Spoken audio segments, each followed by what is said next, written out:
Azab kubur bagi orang yang meninggalkan sholat 5 waktu. Sampai kapankah azab kubur bagi seorang muslim yang berdosa, akibat meninggalkan sholat 5 waktu tersebut itu lunas? 1. Azab kubur berlangsung sampai dosa habis ataukah sampai kiamat? Secara umum, azab kubur berlangsung terus bagi pelaku dosa besar yang wafat tanpa tobat.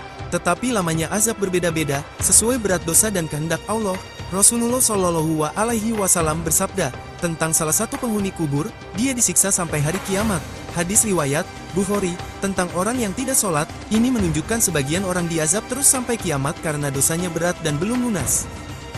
2.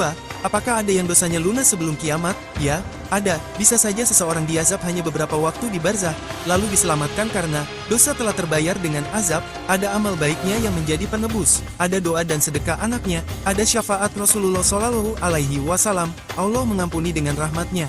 Kesimpulan, tidak semua orang berdosa diazab sampai kiamat, ada yang selesai azabnya sebelum kiamat, lalu diberi kenikmatan kubur. 3. Berapa lamakah seorang muslim diazab kubur, akibat sering meninggalkan sholat 5 waktu tersebut? Kita tidak bisa menghitung lamanya secara pasti, karena di alam barzakh tidak ada waktu seperti dunia. Satu hari di akhirat bisa seperti 1000 tahun, Al-Quran Surat As-Sajadah ayat 5. Semua tergantung jumlah dosa, beratnya meninggalkan sholat, kehendak Allah. Analogi sederhana, seperti tahanan yang dihukum, hingga waktu yang ditentukan, lalu dibebaskan kalau ada pengampunan atau tebusan. Selama seseorang mati dalam keadaan membawa iman, tidak syirik atau menyembah Tuhan selain Allah, maka 1. Dosa sholat bisa ditebus melalui azab barzakh. Sesungguhnya azab di alam kubur bisa menjadi pembersih dosa-dosa seorang muslim.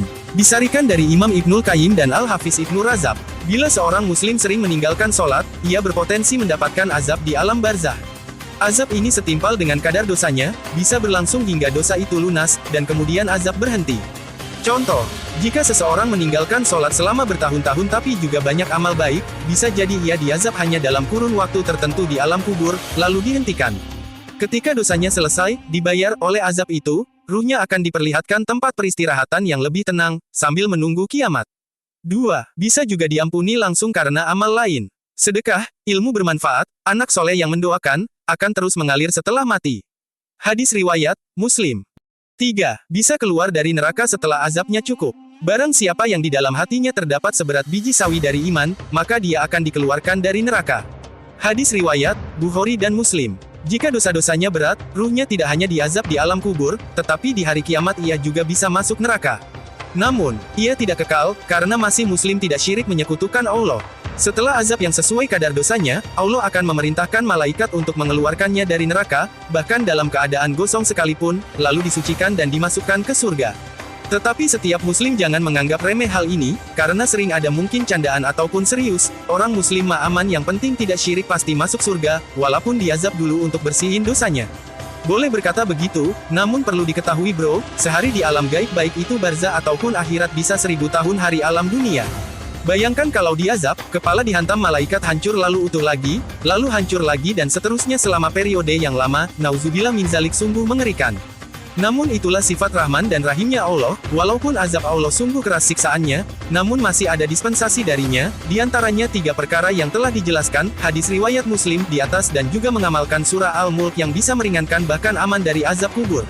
Itulah keadaan seorang muslim yang saat dia wafat namun masih membawa dosa, khususnya dosa meninggalkan sholat 5 waktu, dan juga sifat Rahman dan Rahimnya Allah walaupun Allah murka karena dia fasik, namun Allah masih memberikan pengampunan kepadanya baik di alam barzah maupun di alam akhirat, dikarenakan muslim yang berdosa tersebut tidak syirik menyekutukan Allah.